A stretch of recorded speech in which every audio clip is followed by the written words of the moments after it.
Mic आप लोगों का कनेक्टेड है क्या? तो फिर यहां रख दीजिए। कैसे कैच करेंगे? इससे कैच करेंगे।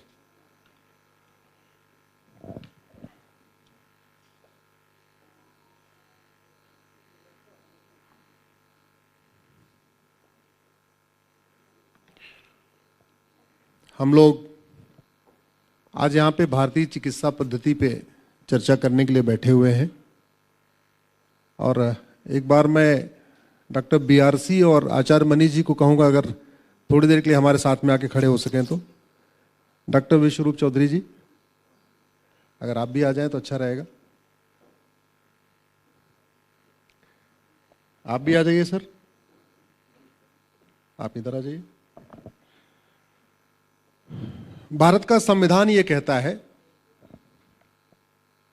कि अब हम स्वतंत्र हो गए हैं, अब हम संप्रभु हो गए हैं, तो विदेशी शिक्षा बंद करो, भारतीय शिक्षा लागू करो। विदेशी चिकित्सा बंद करो, भारतीय चिकित्सा को आगे बढ़ाओ। दुर्भाग्यवश एक काम करो भैया, थोड़ा हाँ, भारत का संविधान यह कहता है कि अब एक संप्रभु भारत बनाएंगे। सोवरेन शब्द आया है। सोवरेन का मतलब अब भारत में विदेशी नाम नहीं होगा, विदेशी रीति रिवाज नहीं होगा, विदेशी परंपरा नहीं होगी, विदेशी शिक्षा नहीं होगी, विदेशी चिकित्सा नहीं होगी, विदेशी पुलिस व्यवस्था नहीं होगी, विदेशी न्यायिक व्यवस्था नहीं होगी, विदेशी प्रशासनिक व्यवस्था नहीं होगी, विदेशी कर व्यवस्था नहीं होगी, बल्कि सब कुछ भारत का होगा। लेकिन आप इंडिया गेट के आसपास का चक्कर लगाइए, आपको बाबर रोड मिलेगा, तुगलक रोड मिलेगा, गोरी रोड मिलेगा, गजनी रोड मिलेगा, लोधी रोड मिलेगा, शेरशाह रोड मिलेगा, सारे रोड मिल जाएंगे। लेकिन जिसके कारण भारत में दैहिक दैविक भौतिक तापा, राम राज नहीं काहू ही व्यापा।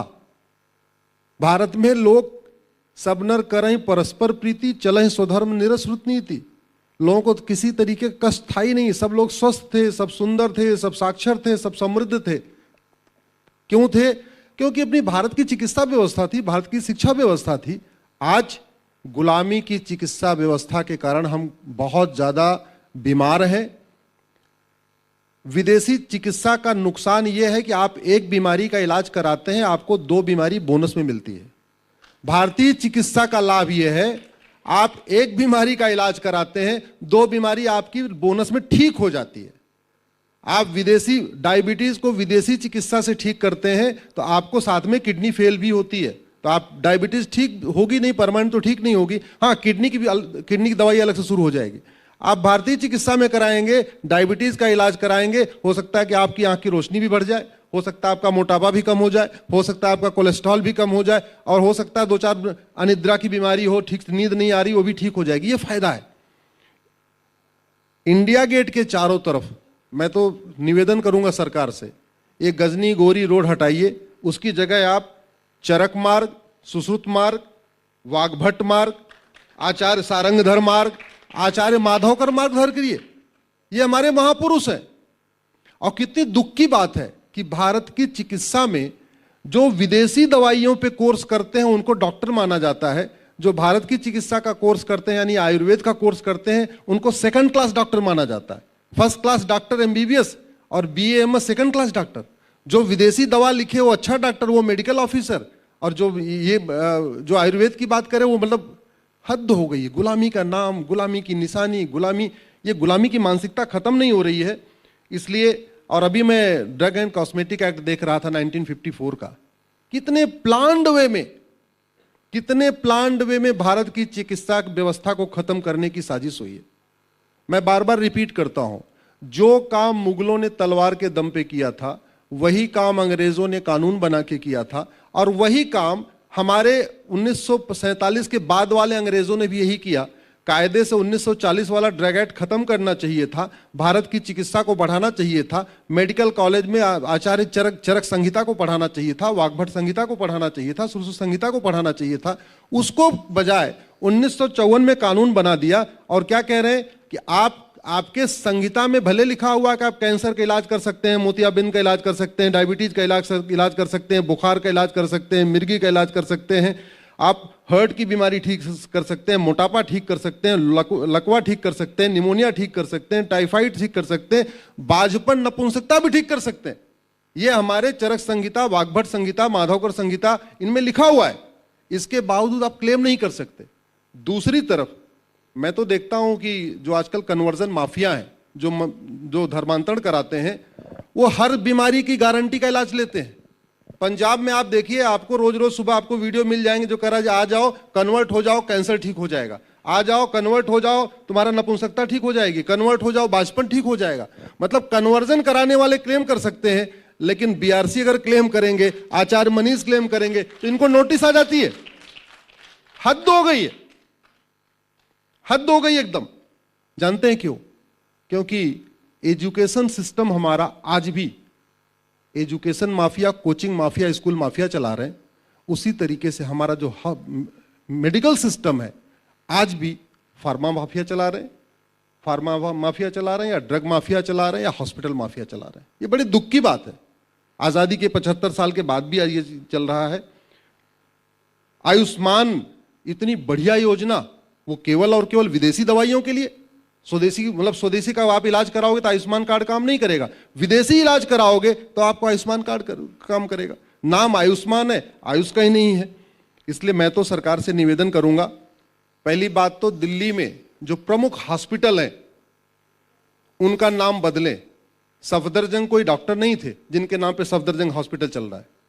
कायदे से दिल्ली के जो प्रमुख हॉस्पिटल हैं उनका नाम आचार्य चरक के नाम पे, आचार्य सुश्रुत के नाम पे, आचार्य वाग्भट के नाम पे, आचार्य सारंगधर के नाम पे, आचार्य माधवकर के नाम पे रखें। ये जो गुलामी की सड़कें चल रही हैं गुलामी के नाम पे, उनका नामकरण हटाएं। हमारे जो प्रमुख आचार्य थे, जो प्रमुख हमारे सुश्रुत और इस तरीके के हमारे जो चरक सुश्रुत वाग्भट थे, उनके नाम पे सड़कों का नामकरण करें। मैं सरकार से यह भी निवेदन करूंगा, एक व्यक्ति की जिसको हम बार बार भूल रहे हैं, जिन्होंने अलख जगाई, और मुझे पूरा भरोसा है फार्मा माफियाओं ने उनको मारा भी है। 30 नवंबर को जिसकी मृत्यु हो गई थी, हालांकि हम सबके दिल में आज भी रहते हैं, राजीव दीक्षित जी। राजीव दीक्षित जी के नाम पे दिल्ली में कम से कम एक सड़क का निर्माण होना चाहिए। और राजीव दीक्षित जी का 30 नवंबर को स्वदेशी दिवस के रूप में मनाए, सरकार मनाए, या किसी प्राकृतिक चिकित्सा दिवस के रूप में मनाए, लेकिन राजीव दीक्षित जी को हमको भूलना नहीं चाहिए। मैं सरकार से यह भी निवेदन करूंगा, 1994 का कानून तत्काल उसको बदलें, और जिन बीमारियों का इलाज चरक संहिता में है, सुश्रुत संहिता में है, वाग्भट संहिता में है, माधवकर संहिता में है, सारंगधर संहिता में है, उसके लिए सीना ठोक के डॉक्टर बीआरसी को भी कहने की आजादी मिलनी चाहिए, और आचार्य मनीष को भी आजादी मिलनी चाहिए। भाई, जिसका हमारे पास इलाज है, अगर हम उसको कह नहीं पा रहे हैं तो हम स्वतंत्र किस बात के हैं? फिर तुम गुलाम है। हमारे महापुरुषों ने इलाज किया, हमारे संहिताओं में लिखा हुआ है, और उसको क्लेम और बीमार भी बता रहा है कि मैं ठीक हो गया। जिन बीमारियों का इलाज करने में 10-10 लाख 20-20 लाख रुपए लगते, उनका इलाज 1 लाख रुपए 50,000 रुपए में हो रहा है। कई लोग तो वीडियो देख देख के, डॉक्टर बीआरसी का वीडियो देख के ही अपना इलाज कर ले रहे हैं। इससे बढ़िया क्या चाहिए? अब अगर वो इनका इलाज हो रहा है, वो बता भी रहे हैं, उसके बाद भी एक डॉक्टर बीआरसी इसको कहें, आचार्य मनीष कहें, तो इनको लीगल नोटिस भेजी जा रही है। मुझे लगता है ये आजादी नहीं है, ये आजादी नहीं है। हम अमृत काल मना रहे हैं, तो सबसे पहले हमें अमृत व्यवस्था भारत की चिकित्सा पद्धति में इंप्लीमेंट करना पड़ेगा। इसलिए 1954 का जो कानून है, सरकार उसको वापस ले तो अच्छा है, नहीं लेगी सरकार तो हाई कोर्ट सुप्रीम कोर्ट तो है, थोड़ा संविधान कानून हमने भी पढ़ा हुआ है। मैं आपके सामने गारंटी लेता हूं, अगर सरकार इस कानून को नहीं बदलेगी, इसको मैं कोर्ट में चैलेंज करूंगा, हर हालत में चैलेंज करूंगा। इस कानून के कारण भारत की चिकित्सा व्यवस्था पूरी तरीके से दबी पड़ी हुई है। और मेरी एक पीआईएल चल रही है जिसमें मैंने इंटीग्रेटेड हेल्थ केयर सिस्टम को इंप्लीमेंट करने की मांग किया है। भैया, आपको 12वीं के बाद एमबीबीएस नहीं कराना है, 10वीं के बाद कराओ, 4 साल की बजाय 5 साल का कराओ, लेकिन मेडिकल के कोर्स में शुरू के 2 साल सभी छात्रों के लिए चरक संहिता, वाग्भट संहिता, पतंजलि का योग सूत्र, इसी तरीके से अपना सुश्रुत संहिता, सारंगधर संहिता, माधवकर संहिता पढ़ना अनिवार्य किया जाना चाहिए। जो आदमी डॉक्टर बन रहा है, शुरुआत के वो 2 साल पहले भारतीय चिकित्सा को पढ़े, भारतीय खान पान व्यवस्था को पढ़े, अष्टांग योग को समझे, शरीर कैसे काम करता है उसको समझे, उसके बाद डॉक्टर बने। अल्टीमेटली संविधान कहता क्या है? संविधान ये कहता है कि सब लोग स्वस्थ रहें, ये ड्यूटी सरकार की है। अगर विदेशी चिकित्सा से लोग स्वस्थ नहीं हो रहे हैं, विदेशी चिकित्सा से एक बीमारी ठीक होती है, 3 बीमारियां बढ़ रही हैं, तो फिर उस व्यवस्था को रोकना चाहिए। और भारतीय चिकित्सा जो कहते नहीं क्योर नहीं करती बल्कि प्रिवेंशन भी करती है, और हम सब लोग कहते हैं prevention is better than cure. Bharat की चिकित्सा प्रिवेंशन भी करती है, क्योर भी करती है। विदेशी चिकित्सा प्रिवेंशन तो करती नहीं है, क्योर करती है। एक बीमारी का 3 बीमारी साथ में वो आपको बोनस में दे रही है। इसलिए समय आ गया है कि इस पे एक इंटीग्रेटेड हेल्थ केयर सिस्टम शुरू किया जाए। मैंने एक PIL फाइल किया था 2015 में, भारत में नेशनल योगा पॉलिसी बने। उसके बाद सरकार ने योगा पे काफी काम किया। अब तो योगा, नेशनल योगा छोड़िए, अब तो इंटरनेशनल योगा पॉलिसी हो गई है। पूरी दुनिया में योग जो है मनाया जाने लग गया है। योग, प्राकृतिक चिकित्सा, नेचुरोपैथी, आयुर्वेद, इसको मुझे लगता है घर घर पहुंचाने की ड्यूटी डॉक्टर BRC या आचार्य मनीष की नहीं, इसकी ड्यूटी सरकार की है। और सरकार और व्यक्ति और संस्था में स्पीड में बहुत अंतर होता है। डॉक्टर BRC जितना प्रयास कर रहे हैं, आचार्य मनीष जितना प्रयास कर रहे हैं, अगर इसका 50% प्रयास सरकार के जरिए होगा, हेल्थ मिनिस्ट्री के जरिए होगा, तो ये घर घर पहुंच जाएगा। भाई उनके पास बहुत बड़ा इंफ्रास्ट्रक्चर होता है ना, उनके एक आदेश से भारतीय मेडिकल सिस्टम, भारतीय चिकित्सा व्यवस्था पूरे देश में फैल सकती है। इसलिए मैं आशा करता हूं कि सरकार इस पर ध्यान देगी, स्वास्थ्य मंत्रालय इस पर ध्यान देगा।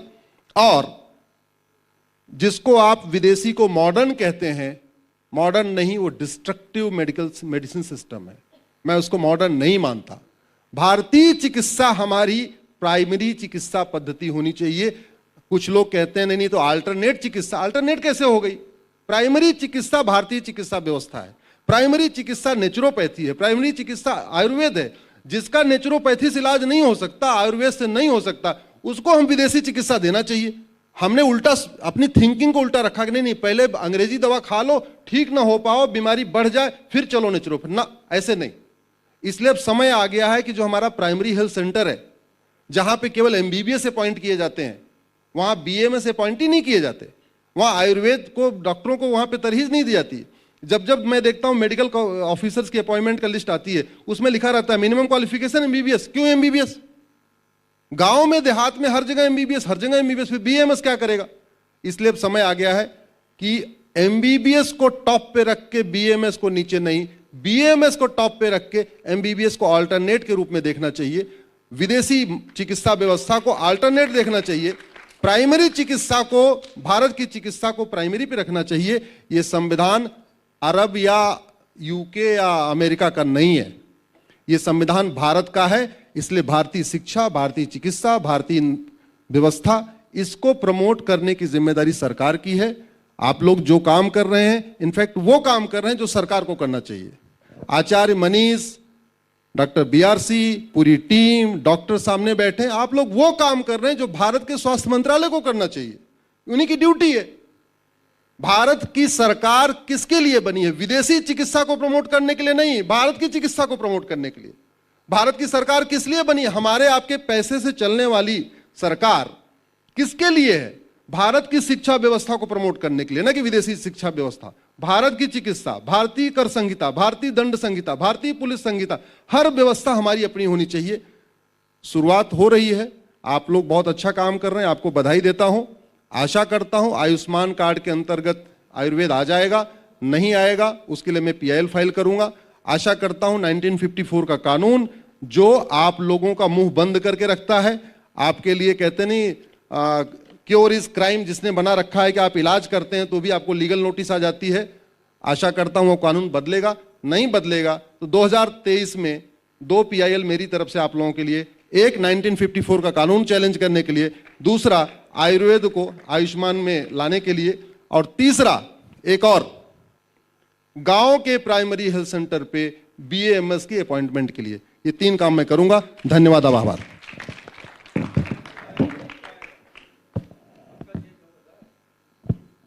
कौन बोल रहे? धन्यवाद, धन्यवाद।